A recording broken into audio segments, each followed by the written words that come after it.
And now to a murder trial today. A toddler tortured and sexually abused on Staten Island today. His babysitter was sentenced to more than 2 decades in prison for the crime. Eyewitness News reporter Darla Miles, the only TV reporter in New York City inside the courtroom. She's live in the St. George section. Darla.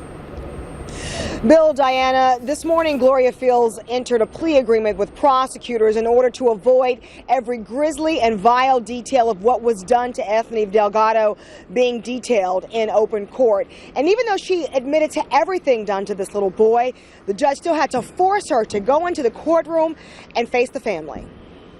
I would never be able to buy Anthony another bag of cheese doodles.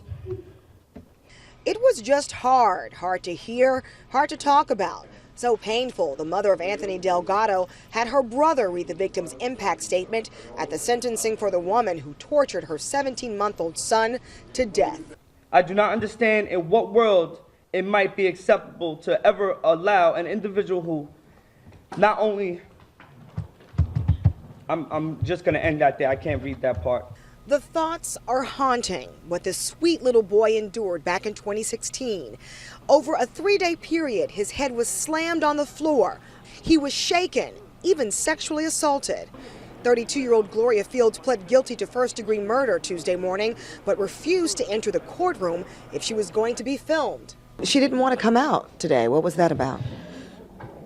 She thought that she complied with the judge's order. The judge said that she had to cooperate with probation, that she had to not get arrested and show up, and she believed show up meant in the courthouse. To me, that was being like a coward. You wouldn't face the people who you've affected. The family applauded as Supreme Court Judge Wayne Ozzie imposed the sentence. But before he did, he said, "This is the most disturbing case I've ever presided over.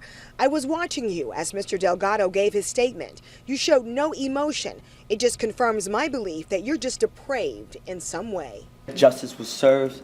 Anthony got justice, and that's all that matters to us. Now, Fields opted not to address the family at all during her sentencing today. Again, she was sentenced to 23 years to life.